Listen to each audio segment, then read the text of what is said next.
NBC 15 News at 11 starts now. Now at 11, authorities continue their search for 3 suspects in Illinois and here in Wisconsin after a Fox Lake police officer is killed in the line of duty. Plus, cutting funding to area Planned Parenthoods. It's up for discussion right now under 2 Republican-backed bills at the state capitol.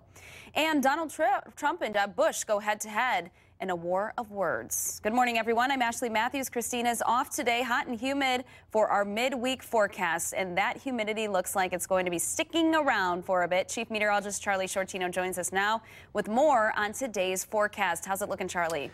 Like you said, heat and humidity, and I think it's going to last for quite some time, right on into the upcoming weekend, an extended period of this heat and humidity as we head through the first week of September. Now, the temperatures may come back a little bit from what we experienced yesterday, 88 for the high, and for what we are going to experience today, also 88 for the high temperature. Through the rest of the week, probably more like mid-80s, but the humidity will be in full force. I've thrown a chance of showers in the forecast late today and into this evening. Chances are better in the evening than the afternoon, but there's a 20% chance there could be a stray shower working its way in late this afternoon. That jumps up to a 40% chance overnight.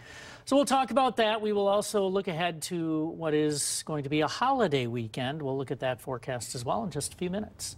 Charlie, thanks. We'll see you then. Making news right now, a public hearing is underway on 2 Republican-backed proposals designed to cut funding for Planned Parenthood. One bill would block $7.5 million in federal money from going to Planned Parenthood here in Wisconsin.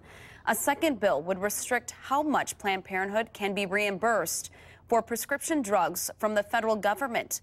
Supporters defend the proposals as reasonable steps to prevent taxpayer money going toward a group that provides abortions. But opponents say cutting off the federal funding will adversely affect women's health services like cancer screenings and wellness checks that Planned Parenthood also provides. In our continuing coverage, 3 men accused of shooting an Illinois police officer yesterday morning are still on the run today. Federal, state, and local forces are fanning out from the area where Lieutenant Joe Glinowitz was killed with helicopters and teams of search dogs. The searchers vow they will work around the clock until they capture those suspects. NBC's John Yang is in nearby Fox Lake, Illinois, with this update. Today, the nature of the search seems to have shifted. The officials say they've given up on the focus search around the 2-square-mile area around the spot where Lieutenant Charles J. Glenowitz's body was found. Instead, they're focusing on what they call saturation patrols to reassure residents that they're still out there looking for these 3 suspected cop killers. Now, this is not only a community on edge, it's a community in mourning. Lieutenant Glenowitz touched many lives, young and old, and they've come out to pay tribute to him. He just was an all-around caring person, and the kids loved it when he came down the street. They all try to run outside. Yeah, they all would try to run outside. They loved it, and sometimes he'd buy them an ice cream. Lieutenant Glenowitz was an Army veteran, a father of 4 sons, including 1 in the military. He touched many lives in this community, especially young people who were interested in becoming law enforcement officers themselves. He had been on the force more than 30 years and had talked about retiring at the end of last month. But the police chief talked him into staying just a little bit longer to help out. John Yang, NBC News, Fox Lake, Illinois. So sad. Back here in Madison, a decision on the future of Judge Doyle Square will have to wait another 2 weeks. Last night, Madison City Council pushed back a decision to its September 15th meeting. A huge development proposal for downtown Madison includes a 9-story office building, along with a parking structure and a hotel. Mayor Paul Soglin requested a little more time, saying there were a few issues that have not been resolved.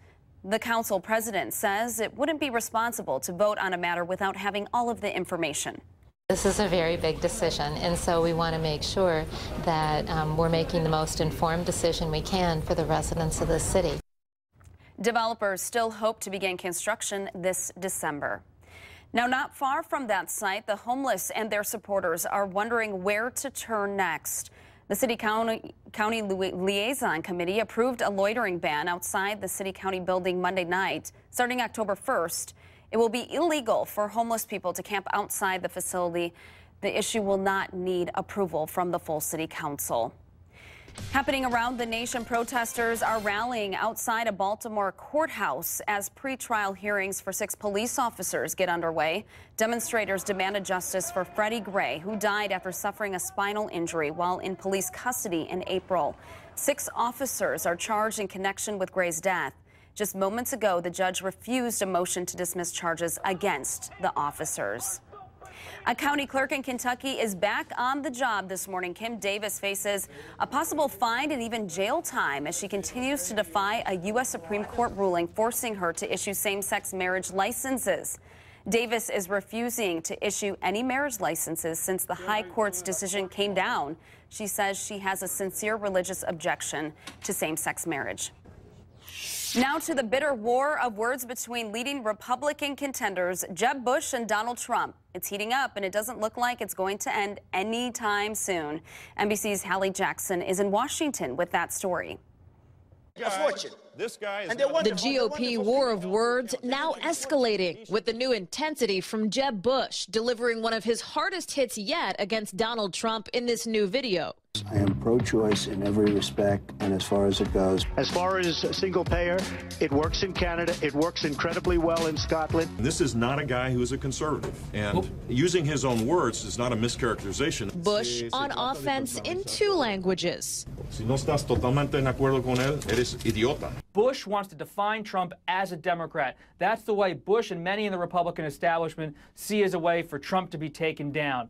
But late Tuesday, Trump brushed it off. New York City, everybody was a Democrat, practically. The billionaire businessman still on top of the polls as he bashes Bush at nearly every stop. You notice Jeb never uses his last name? This guy can't negotiate his way out of a paper bag. He's very low energy. And now Trump's on the attack again, slamming Bush and his brother for their ties to the Clintons. What did that make Hillary Clinton to the Bush family? My sister-in-law. Trump's hit coming on social media, where he's now touting his 4 million Twitter followers and lighting up Facebook with nearly 30 million mentions in just the last week. Still, Bush appears to have the edge in a different battle, the one for Latino votes, whose support could be key to 2016, which may be why Trump reached out to the Hispanic Chamber of Commerce for a private meeting Tuesday. And that was Hallie Jackson reporting.